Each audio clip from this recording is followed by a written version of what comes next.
Subhanallah, Bapak akan tercengang. Jumlah mereka tidak main-main. Adam dipanggil oleh Allah. Adam, kumpulkan anak cucumu yang akan masuk ke neraka. Jumlah mereka dalam setiap 1000 manusia, 999-nya adalah ahli neraka. Dan Nabi mengatakan yang 999 ahli neraka itu adalah perbandingan jumlah Ya'juj dan Ma'juj dengan manusia. Mayoritas penduduk neraka nanti di dalam neraka adalah Ya'juj dan Ma'juj. Sampai hari ini, sampai detik ini, saya belum mampu membayangkan betapa banyak jumlah mereka. Kumpulkan manusia sejak Adam diciptakan sampai hari kiamat. Bandingkan dengan jumlah Ya'juj dan Ma'juj. Ternyata jumlah Ya'juj dan Ma'juj dalam setiap 1000 manusia, 999-nya adalah mereka. Saat itu, di kitab tebal, kitab ensiklopedia akhir zaman, coba baca, Ya'juj dan Ma'juj akan dibukakan pintu. Ya'juj dan Ma'juj akan dibukakan pintu, lantas mereka keluar sebagaimana kalam Allah Ta'ala. Dan dari tiap-tiap tempat yang tinggi, mereka turun dengan cepat. Mereka turun dengan cepat. Dari tempat-tempat yang tinggi mereka turun dengan cepat. Syekh Imran Hussein, beliau mengatakan maksudnya nanti adalah dengan teknologi tinggi. Dengan pesawat-pesawat yang sangat banyak mereka meluncur. Enggak, kaum muslimin. Makanya dengan tanpa mengurangi rasa hormat kita kepada Syekh Imran Hussein sebagai guru yang paling senior tentang masalah bedah akhir zaman, beliau sangat berani mentakwil-takwilkan ayat dan hadis kepada makna seperti Dajjal itu bukan sosok tetapi dia adalah sistem. Kan begitu kan? Matahari terbit dari sebelah barat itu maksudnya bukan fisik matahari ini, tetapi yang dimaksud adalah Islam bangkit nanti dari Eropa dan Amerika. Begitu beliau mentakwil-takwilkan kaum muslimin. Padahal ada hadis yang sahih yang menyebutkan fisik matahari yang nanti akan muncul. Ada hadis yang sahih tentang menyebutkan ciri-ciri fisik Dajjal. Bagaimana dia lari, bagaimana dia dibunuh oleh Isa dan sebagainya. Taib. Selanjutnya kaum muslimin, sekarang ada beberapa poin yang perlu kita perhatikan. Satu, Zulkarnain membangun benteng itu dengan zikir dan doa, menjadikan benteng itu kuat. Menjadikan benteng itu kuat. Baca nanti dalam kitab sejarah Zulkarnain ini bagaimana zikir apa yang dibacakannya. Ketika dia memulai, dia pasti mulai dengan Bismillahirrahmanirrahim. Sepanjang dia mengerjakan pengerjaannya, dia langsung berzikir dan dia ajak semua orang berzikir. Bapak kalau bangun rumah, bangun masjid atau perang sekalipun, maka jangan sepi lidahnya dari zikir. Berdoalah dan berdoalah, dan dengan kekuatan itu Allah jadikan benteng tersebut terselimuti oleh benteng gaib dari Allah yang melindungi manusia dari kejahatan Ya'juj dan Ma'juj. Yang kedua, Ya'juj Ma'juj nanti akan menghancurkan benteng ini juga dengan zikir. Mereka akan menghancurkan benteng dengan zikir. Aneh nggak Pak? Coba lihat halaman di kitab zikir akhir zaman, halaman 380. Ada hadis sahih yang hadis ini dinyatakan kesahihannya dalam silsilah al-hadis as-sahihah oleh Syekh Albani. Baca hadis nomor halaman 380.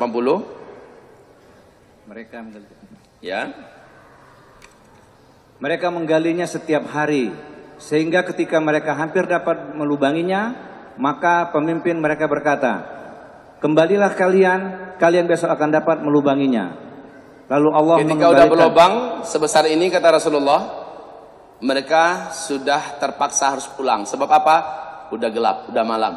Kembalilah, besok kita ulangi. Terus lalu Allah mengembalikannya sekokoh semula, sehingga apabila telah sampai waktunya dan Allah berkehendak melepaskan mereka di tengah-tengah manusia, maka pemimpin mereka berkata, kembalilah, besok kalian akan dapat melubanginya. Jika Allah telah menghendaki. Ada kalimat insya Allah. Ketahuilah kaum muslimin, kalimat insya Allah ini kalimat keramat. Allah mengharamkan jangan sampai kamu melakukan suatu perbuatan besok tanpa mengucapkan insya. Apapun rencana yang tanpa kita katakan insya Allah, maka rencana itu tidak direstui oleh Allah Subhanahu wa Ta'ala. Apapun rencana yang kita susun, program yang kita buat, tidak menyertakan kalimat insya Allah, maka rencana itu akan dibatalkan oleh Allah Subhanahu wa Ta'ala. Jadi kalimat insya Allah adalah kalimat yang sangat kuat. Besok kata Ya'juj Ma'juj, Coba lihat Pak, kekuatan zikir hanya akan kembali mampu disingkapkan dengan zikir lagi. Insya Allah itu zikir apa enggak? Ketika sang penguasa mengatakan insya Allah, jadi. Besoknya tetap berlubang seperti itu, maka mereka bekerja lagi, karena udah tipis, kan dijebol terus kan, udah tipis, senang saja mereka untuk menghancurkannya. Persis seperti Ghulam, yang sang raja berkata, gimana cara saya bisa menghabisi kamu? Ghulam ini berkata, kamu tidak akan bisa bunuh saya kecuali dengan beberapa syarat. Apa syaratnya? Kumpulkan seluruh rakyatmu di alun-alun. Yang kedua, nanti ikatkan saya di batang atau pohon kurma. Yang ketiga, kamu langsung yang melepaskan anak panah ke saya. Masih ingat kisah ini? Kamu langsung yang melepaskan anak panah ke saya. Kisah ini didapatkan di dalam surat Al-Buruj. Ya, kaum muslimin, setelah itu kamu yang lepaskan panah, dan di hadapan orang banyak kamu teriakkan kalimat dengan nama Allah, Rabbnya si fulan. Kamu lepaskan panah itu. Panah itu kena saya dan saya akan terbunuh. Jika tidak, kamu tidak akan bisa membunuh saya. Lihat Pak, ketika disertai zikir, maka dia mendapatkan kekuatan. Ghulam ini berusaha dibunuh oleh sang raja, dikirim ke tengah laut, diikat seluruh tubuhnya dengan rantai besi berat, ya, kemudian sehingga tidak bisa berkutik. Setelah itu sampai di tengah laut mau ditenggelamkan, si Ghulam berdoa dengan satu doa singkat. Doa ini bisa dibaca Pak, di dalam kitab ini ada dijelaskan dengan sangat jelas bahwa siapa yang berdoa dengan doa ini ketika dia pasti terancam kematian, maka dia baca doanya adalah Allahumma kfinihim bima syi'ta. Ya Allah, selamatkan aku dari kejahatan mereka dengan caramu. Doa si pemuda ini, Ghulam ini hanya begitu saja. Allahumma kfinihim bima syi'ta. Pemuda ini, Ghulam ini membaca itu. Kemudian yang terjadi apa Pak? Yang terjadi adalah Allah goncang perahu itu, Allah datangkan ombak besar, mereka jatuh seluruhnya. Si Ghulam, Allah selamatkan sampai dia kembali ke istana. Terbelalaklah kedua bola mata sang raja melihat dia kembali selamat, sementara yang mengantarkan untuk kematiannya yang mati. Kemudian dibagi lagi hulu-hulu balang yang jago-jago, diikat kedua kakinya, diikat kedua tangannya. Kemudian dia pun diusung menuju ke atas gunung yang tinggi untuk dijatuhkan. Sekali lagi di atas puncak gunung, si Ghulam berdoa lagi dengan doa itu. Baca kembali doanya. Awas, kita akan masuki akhir zaman. Doa ini penting Pak. Apa doanya? Bukan, baca doanya yang tadi kita sudah bacakan. Doanya si Ghulam, Allahumma kfinihim bima syi'ta. Baca sama-sama. Allahumma ikfinihim bima syi'ta. Pendek, sangat singkat. Ya Allah, selamatkan aku dari kejahatan mereka dengan caramu. Terserah bagaimana caramu, selamatkan aku dari mereka. Ini udah di hadapan kematian Pak. Dia berdoa Allahumma kfinihim bima syi'ta. Dia serahkan dirinya, dia serahkan hidupnya, dia serahkan segala-galanya. Nol pada dirinya, tawakal habis kepada Allah. Saat itu pertolongan Allah turun. Ini kekuatan tawakal. Ini kekuatan tawakal. Wa may yatawakkal 'ala Allahi fahuwa hasbuh. Innallaha balighu amrih. Siapa yang sudah menyerahkan kepada Allah, Allah yang akan sambut.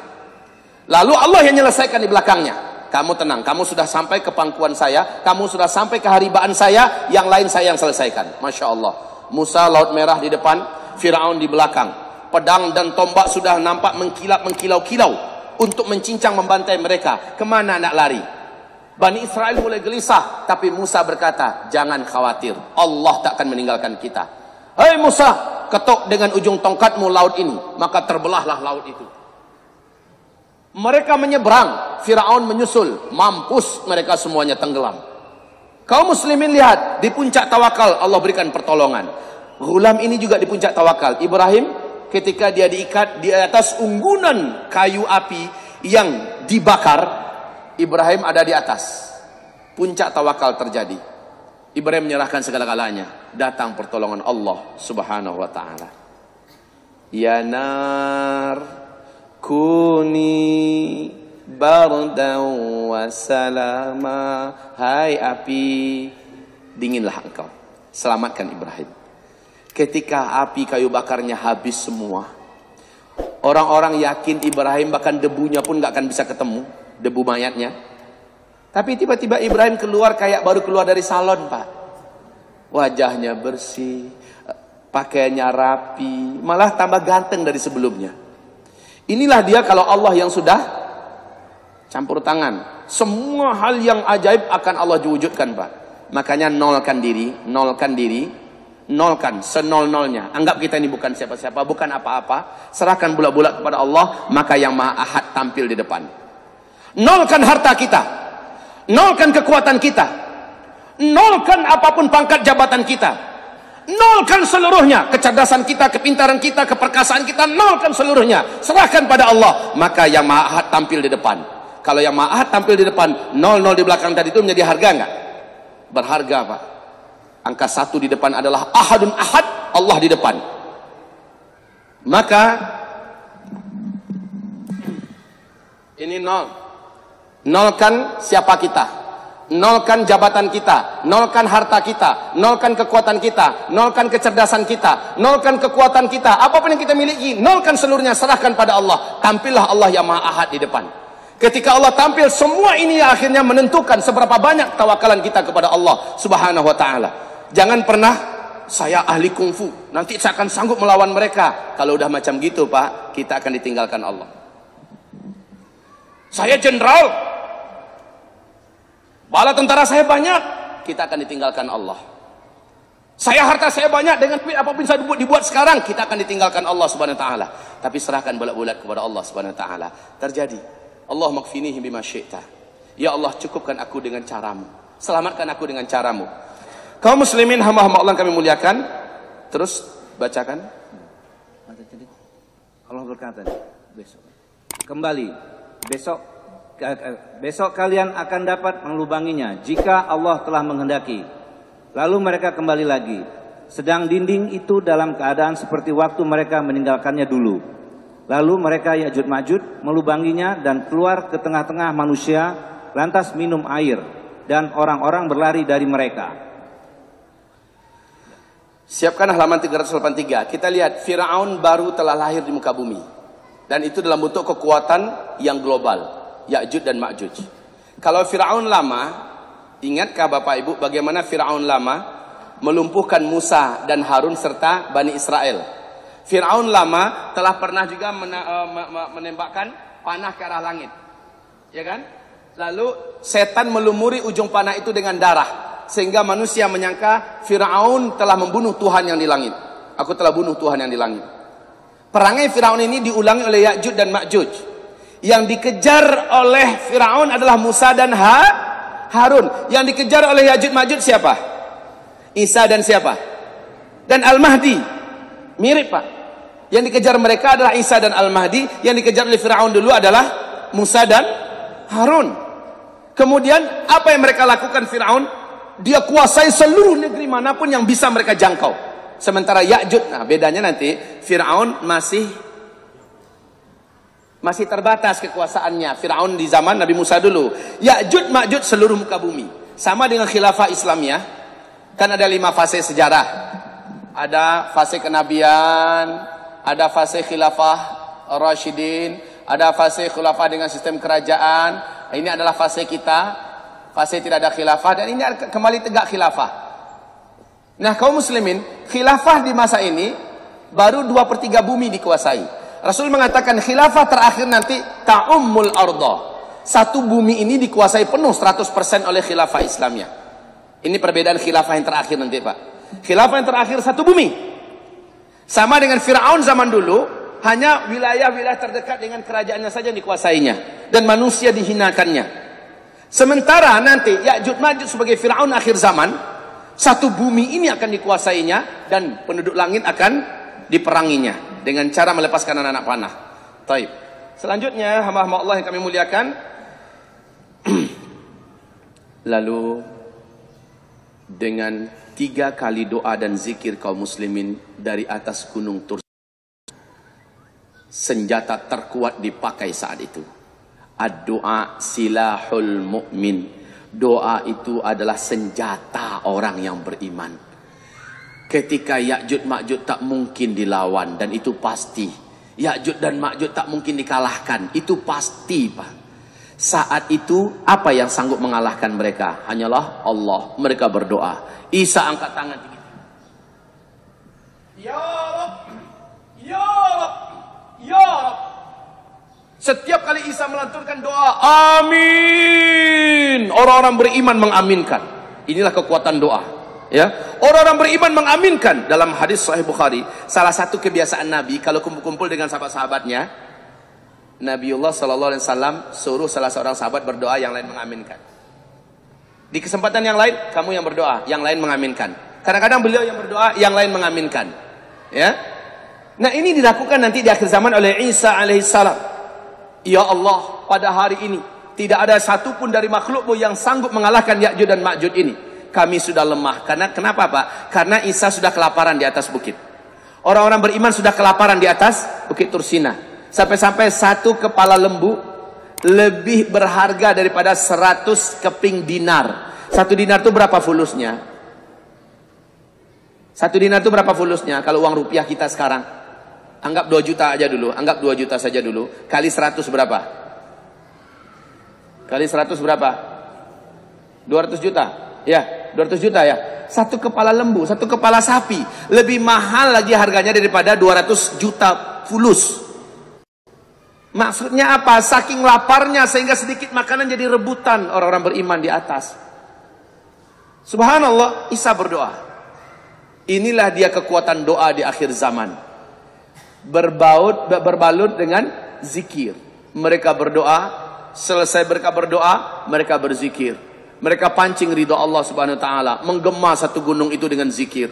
Lalu mereka berdoa menggema amin, amin, amin. Yang terjadi bagaimana, Pak? Rasul katakan, Allah Subhanahu wa taala datangkan kepada Ya'juj dan Ma'juj ulat-ulat yang sangat banyak. Entah dari mana sumber ulat itu, sudah mengerayang, sudah, inilah kalau orang Padang ya, susah carikan bahasa Indonesianya. Sudah menggerogoti, dan banyak yang masuk tembus di leher, keluar dari badan, keluar dari hidung, keluar dari mata. Mereka menggelepar. Satu bumi Ya'juj dan Ma'juj meregang nyawa. Seperti satu nyawa serentak mereka mati. Meregang nyawa. Pak, Rasulullah SAW bersabda, akhirnya Ya'juj dan Ma'juj ini mati, seluruh bumi busuk sebusuk-busuknya. Bakteri, kuman, virus menjadi sangat ganas dan garang. Burung-burung pemakan bangkai mencoba mendekati bangkai-bangkai Ya'juj dan Ma'juj. Ternyata baru sampai di bawah, Pak, mereka pun ikut mati. Saking kuatnya bakteri kuman dari bangkai Ya'juj dan Ma'juj. Nabi Isa mengutus, siapakah orang yang paling pemberani di antara kalian? Turunlah dari gunung ini, dari bukit ini, Gunung Tursina, turunlah. Maka orang-orang yang sudah siap untuk menerima kematian turun ke bawah. Ternyata yang mereka saksikan bangkai Ya'juj Ma'juj sejauh mata memandang. Mereka naik balik ke atas. Wahai Nabiullah Isa alaihissalam, Ya'juj dan Ma'juj sudah binasa seluruhnya. Alhamdulillah, kata penduduk-penduduk beriman yang bersama Nabi Isa di atas Gunung Tursina. Mereka bersyukur. Ya'juj Ma'juj telah mati. Masalahnya tinggal masalah yang berat, Pak. Bangkai Ya'juj Ma'juj sebanyak itu gimana cara menguburkannya? Dan baunya sengit sampai ke atas puncak Gunung Tursina, kecium, Pak. Muntah-muntah, udah dalam perut nggak ada isi apa-apa, pakai muntah lagi. Mereka coba turun ke bawah, kata Rasulullah SAW, falam yabqa shibran minal ardi. Tidak ada satu jengkal pun, tidak ada satu jengkal pun dari bumi ini yang bisa dilewati saking banyaknya bangkai Ya'juj Ma'juj. Ini bangkai, ini bangkai. Kemana saja mau lewat, bangkai seluruhnya. Kebayang nggak gimana cara nguburinnya tuh? Sementara kaum muslimin sudah lemes, udah beberapa masa tidak makan. Yang mau dikuburkan bukan jutaan, Pak, mungkin ratusan juta atau mungkin miliaran yang akan dikuburkan. Gimana cara nguburinnya? Kalau diangkat dibuang, kemana mau dibuang? Sekali lagi kekuatan doa dan zikir tampil kali kedua. Angkat tangan lagi Nabi Isa. Orang beriman mengangkat tangan semuanya. Saat Nabi Isa berdoa, amin, amin. Doa mereka raghabaw wa rahaba, raghabaw wa rahaba, penuh harap, cemas kalau nggak dikabulkan. Begitu betul mereka berdoa. Dalam doanya kali ini Isa berdoa, ya Allah, tidak ada satupun hambamu yang sanggup membersihkan bumimu ini dari bangkai-bangkai Ya'jud dan Ma'jud. Ya Allah, bersihkanlah dengan caramu. Bersihkanlah dengan kuasamu. Tiba-tiba kata Rasulullah, Allah jadikan langit menjadi gelap gulita. Di siang hari bolong, langit langsung menjadi gelap gulita. Tidak ada satu cahaya matahari pun yang tembus. Apa yang terjadi? Bukan awan yang datang, bukan malam yang datang, bukan. Lalu apa? Kata Rasulullah, dari langit turun burung-burung yang sangat banyak. Burung itu burung-burung perkasa yang besar-besar. Lehernya, ukuran leher burung itu dan bentuknya mirip dengan leher onta. Lihat hadisnya di sini, di kitab kita. Jangan sampai ada yang mengatakan, Ustaz, ini ada dalilnya enggak ya bahwa burung-burung seperti itu nanti akan turun ke bumi? Masya Allah, Rasulullah SAW menyebutkan tidak ada satupun burung melainkan mereka akan, ini halaman 384, halaman 384 dari kitab Zikir Akhir Zaman. Hadis ini diriwayatkan oleh Imam Muslim, nomor hadis 5228. Silakan dibaca. Lalu itu. Ya. Lalu Nabi Allah Isa dan sahabat-sahabatnya berdoa kepada Allah. Maka Allah mengirim cacing-cacing kepada bangsa Ya'jud dan Ma'jud sehingga mereka mati secara serempak. Cacing-cacing, ulat-ulat, dud. Ya, terus secara serempak seperti matinya seorang manusia saja. Serentak matinya semua. Terus kemudian Nabi Allah Isa dan sahabat-sahabatnya turun dari gunung ke bumi. Ternyata tidak ada sejengkal pun tempat di bumi melainkan dipenuhi oleh bangkai-bangkai yang berbau busuk. Maka Nabi Isa dan sahabat-sahabatnya berdoa kepada Allah. Kemudian Allah mengirimkan burung yang lehernya seperti leher unta, burung unta, untuk mengambil dan menerbangkan bangkai-bangkai itu kemana saja yang dikehendaki oleh Allah. Sebentar, kaum muslimin. Bapak bisa bayangkan nggak? Langit yang terang benderang langsung gelap gulita seperti malam tengah malam. Bapak bisa bayangkan nggak banyaknya burung tersebut? Hah? Banyaknya burung tersebut seimbang nggak dengan banyaknya jumlah Ya'jud dan Ma'jud? Ya'jud Ma'jud itu bukan kutu, Pak, tapi dia orang. Lah kalau burung hanya level burung merpati yang mau ngangkat, gimana mau diangkat tuh mayat? Makanya burungnya seimbang. Burungnya gede pula turun ke bawah. Lehernya besar, leher dan bentuk lehernya mirip dengan leher on. Ini hadis Sahih Muslim loh, ya. Kemudian satu ekor burung ambil satu bangkai Ya'jud Ma'jud, dibawa terbang. Kemanakah dibuang bangkai-bangkai yang begini banyak? Hah? Sudah saya ajarkan dulu jawabannya yang paling ilmiah. Jawabannya adalah entah. Allahu a'lam. Itu jawaban yang paling ilmiah, nggak ada pertanyaan setelah itu lagi. Dari mana burung itu datangnya? Di mana Allah sembunyikan sekarang? Jawabannya entah. Allahu a'lam. Ya, yang jelas hadisnya sahih bahwa burung ini akan datang. Ustadz, bulunya ada berapa? Apa urusannya nanyakan bulu? Sayapnya selebar apa? Enggak perlu, yang enggak penting. Yang penting sudah dikatakan bahwa burungnya ada gede-gede. Khalas. Bersihlah bumi. Tapi selesaikah masalahnya? Belum. Apa yang tersisa? Serpihan-serpihan daging yang tadi jatuh. Darah yang tadi mengalir. Satu bumi ini masih anyir, masih bau. Bagaimana? Bangkai fisiknya memang sudah hilang, tapi masih ada sisa-sisa pecahan daging, ulat-ulat yang berserakan di mana-mana itu masih banyak di mana-mana. Bagaimana? Doa ketiga, dilantunkan lagi doa ke langit. Kaum muslimin mengatakan amin, amin, amin.